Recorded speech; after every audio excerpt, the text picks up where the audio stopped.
Okay. وَأَرْسَلَ عَلَيْهِمْ طَيْرًا أَبَابِيلَ. And he sent against them birds, that's I'm again literal translation right now. He sent against them birds, ababil, herds upon herds upon herds. Now, just a historical comment describing the birds. When Abdul Muttalib turns back, فَالْتَفَتَ, he turned away, وَهُوَ يَدْعُو, and he was making dua to Allah. فَإِذَا هُوَ بِطَيْرٍ, then all of a sudden he sees birds. مِن نَحْوِ الْيَمَنِ, coming from the direction of Yemen, which is interesting because the army also came from Yemen, right? Wallahi, he says, فَقَالْ, he says, I swear by Allah, إِنَّهَا لَطَيْرٌ غَرِيبَةٌ, it is very strange kinds of birds for sure. مَا هِيَ بِنَجْدِيَّةٍ وَلَا تَهَامِيَّةٍ, they're not from Najd and they're not from Tahama. كَانَ مَعَ كُلِّ طَائِرٍ حِجْرٍ فِي مِنْقَارِهِ وَحِجْرَانٍ فِي رِجْلَيْهِ, and in every single bird there would be a pebble in its beak and two pebbles in each of its claws, in its feet. Okay, so that's his description of it. قال أبو عبيدة أبابيل, Abu Ubaidah describing the word ababil says, جماعات في تفرقة, multiple groups of different kinds. In other words, it wasn't one species of bird, there were many different species of birds. قال النحاس, a great grammarian of our history, wrote إعراب القرآن, وحقيقته أنها جماعات عظام, and the reality is that these are huge groups, huge, awesome flocks of birds, not one, but many different flocks of birds. I haven't seen too many birds in Texas, but if you travel between like New York and Maryland, sometimes birds are migrating, especially in the area of Delaware, a lot of birds, right? So you'll see for a good half hour, just a flock of tens of hundreds of thousands of birds, a continuous stream. And according to other historical narrations, they were coming from every direction, and you couldn't see the sky, it became dark. SubhanAllah. It's an incredible scene to even imagine. Okay. The first thing to note here is Allah Azza wa Jal sent upon them, which what we learned in the previous ayah, He sent birds upon them. In another surah, in Surah Al Ahzab, to defend the believers in the battle of Al Ahzab, Allah sent wind against disbelievers. So Allah said, فَأَرْسَلْنَا عَلَيْهِمْ رِيحًا وَجُنُودًا لَمْ تَرَوْهَا. We sent against them winds and armies you couldn't even see. So there are armies of angels, birds in this case, wind. So Allah Azza wa Jal says, وَمَا يَعْلَمُ جُنُودَ رَبِّكَ إِلَّا هُوَ. No one knows the armies of your master except He. No one knows the armies of Allah except He Himself. So Allah Azza wa Jal uses whatever He chooses to become His army. It can be wind, it can be angels, it can be birds in this case. Subhanallah.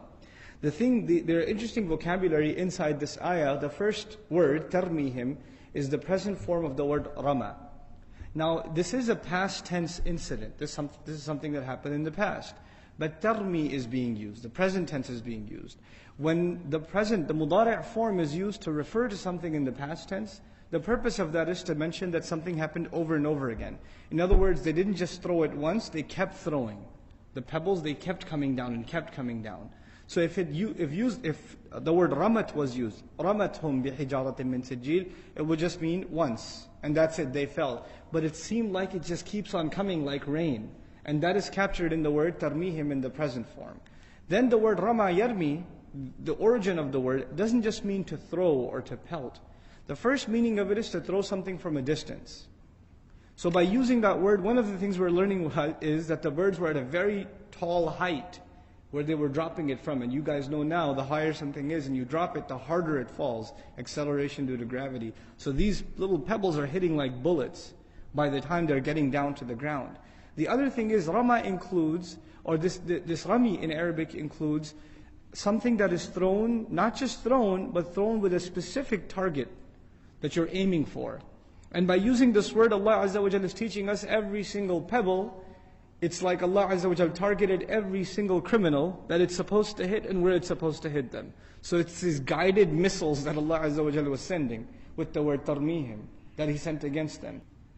Then in regards to how these pebbles hit, إِنَّ الْحَجَرَ كَانَ يَدْخُلُ مِنْ رَأْسِ أَحَدِهِمْ وَيَخْرُجُ مِنْ أَسْفَلِهِ.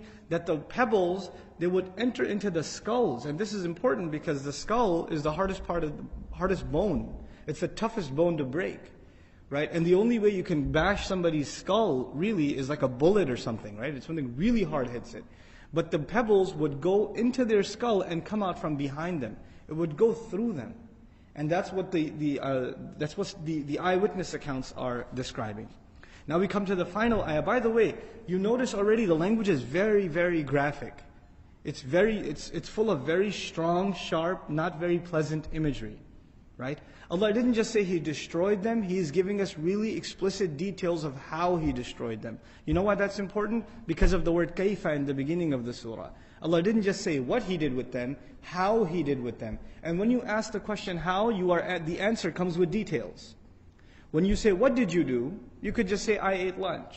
When you say how did you do it, then you're describing details, you're giving details, you understand? So the graphic language in the surah is perfectly situated because of the word kaifa instead of the word mada. What did your master do? No, how did your master deal with them? How did he destroy them? So the answer is coming in this surah.